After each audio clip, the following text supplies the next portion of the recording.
की जोपर्यंत देहामध्ये श्वास आहे तोपर्यंत जीवनाचं कल्याण करून घ्यावं.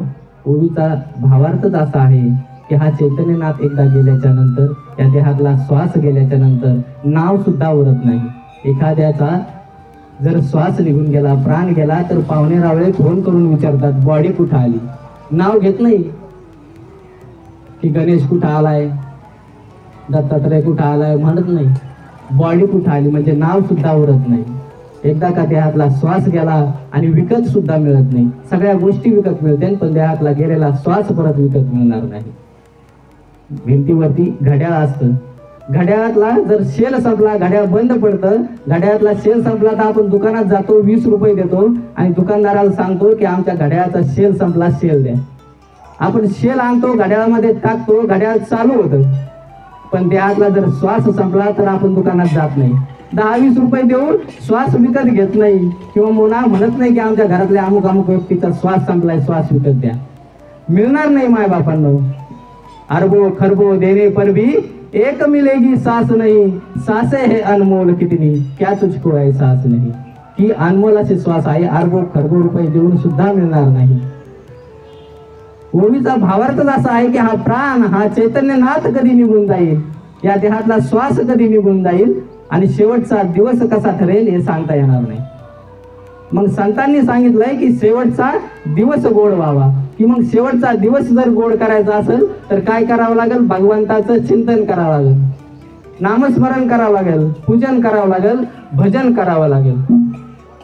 कारण गेलेला श्वास परत येत नाही आणि या जगामध्ये आपलं म्हणण्यासारखं असं कुणीही नाहीये. संतांनी म्हटलंय की नाही कुणाचे कुणी, तुझे नवे रे कोणी, अंती जाशील एकला प्राण्या, माझे माझे म्हणून. की माझे माझे म्हणून एक दिवस जाणार आहे.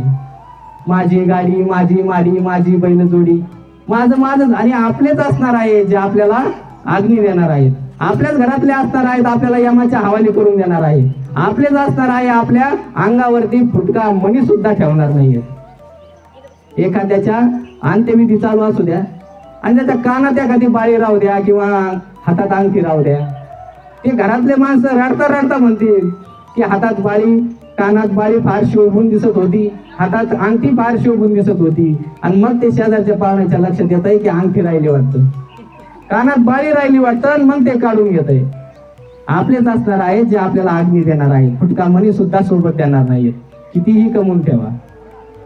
यमाची हाती बांधून देती, आभूषणे घेती काढून, सगळे आभूषणे काढून घेणार आहे आणि आपल्याला यमाच्या हवाली करून देणार आहे. कितीही प्रॉपर्टी कमवून ठेवा, किती मोठा बंगला बांधा, तरी सुद्धा सोबत 1 रुपयाशिवाय काहीच येणार नाहीये. 2 कोटीचा बंगला बांधा, 50 लाखाचा बंगला बांधा, पण शेवटची आंघोळ रस्त्यावरच करावी लागणार आहे.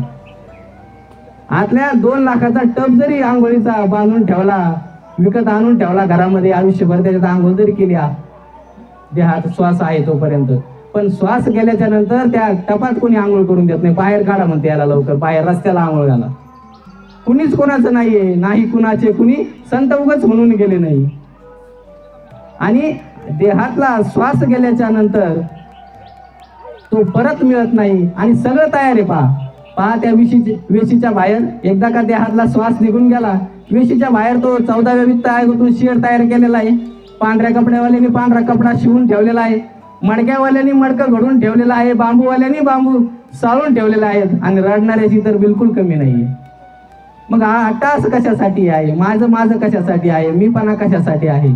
आयुष्यभर दुसऱ्याचे बांध कोरत राहिला, दुसऱ्याच्या वाट्याचे दगड काढून आपल्या पायरीला लावत राहिला.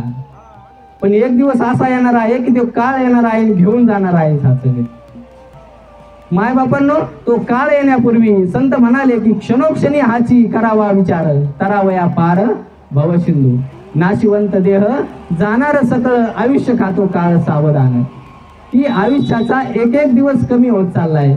मग स्वहित जाणून घेण्याची गरज आहे. आपलं हित कशासाठी आहे, आपण या ठिकाणी जन्माला कशासाठी आलो. आपल्याला या नरजन्मामध्ये 84 लाख योनी फिरून आलेला हा नरजन्म, या जन्मामध्ये आपल्याला भगवंतांनी का पाठवलं. अंत्यविधी चालू असतो त्यावेळेस ब्राह्मण देवता एक पंचरत्न गीतेतील श्लोक म्हणत असते की सर्व जन्माच्या शेवटी मनुष्य जन्म पावे पाठी, या परी उत्तम किरीटी म्या रचिलीच नाही. की भगवंत अर्जुनाला सांगतायत की अर्जुना, मी मनुष्याची निर्मिती केली आणि माझी निर्मिती मी थांबवली. अर्जुना, मी मनुष्याची निर्मिती केली आणि इतरत्र कशाचीही निर्मिती मी केली नाही. अर्जुना, मी मनुष्याची निर्मिती केली आणि माझी हत्यारे मी बाजूला ठेवली. आणि ही कलाकृती मला इतकी आवडली, इतकी भावली की मी पुन्हा पुन्हा या मनुष्य जन्मामध्ये अवतार धारण केलेले आहे. ती ब्राह्मण देवता अंत्यविधी चालू असताना म्हणत असते, तो पंचरत्न गीतेतील श्लोक. मग ते कोणासाठी म्हणते? त्या मृत पडलेल्या शरीरासाठी म्हणते का आजूबाजूला जे राहिलेले लोक उभे आहेत त्यांच्यासाठी म्हणते? आता त्या मृत व्यक्तीला तर काही ऐकायला येत नाही, मग त्याच्यासाठी हा श्लोक असेल का? तर नाही. तो श्लोक जो आहे, हा श्लोक आजूबाजूला जे लोक उभे आहेत जिवंत, त्या लोकांसाठी आहे. की बाबांनो, हा तर गेला, याने आयुष्यामध्ये येऊन कधी परमार्थ केला नाही, कधी संतांची सेवा केली नाही, कधी भजन केलं नाही, कीर्तन केलं नाही, हा तर असाच गेलाय फुकट. जन्माला आला हेला आणि पाणी वाहून वाहून गेला, अशी अवस्था याची झाली. की ब्राह्मण देवता त्या आजूबाजूच्या लोकांना सांगते की बाबा, हा तर गेलाय, त्याचा श्वास तर निघून गेलाय, पण तुमच्याकडे अजून वेळ आहे, तुमचा वेळ अजून गेलेला नाहीये, तुमच्याकडे उभं आयुष्य पडलेलं आहे. तुम्ही तरी आतापासून त्या भगवंताचं चिंतन करायला सुरुवात करा, भजन करायला सुरुवात करा, त्या नरजन्माचं हित तुम्ही जाणून घ्या, जीवनामध्ये या, सगळ्यांची सेवा करा, सगळ्यांशी प्रेमाने वागा, प्रेमाने बोला. पण संतांनी आपल्याला सांगितलंय, संस्कृती सुद्धा आपल्याला सांगते. मग जीवनात आल्याच्या नंतर जर भक्ती करायची असेल, आपली भक्ती जर तीरावर न्यायची असेल, तर जीवनात सद्गुरू करणं गरजेचं आहे, गुरु करणं गरजेचं आहे. कारण भक्तीमध्ये गुरुला अनन्यसाधारण असं महत्व आहे.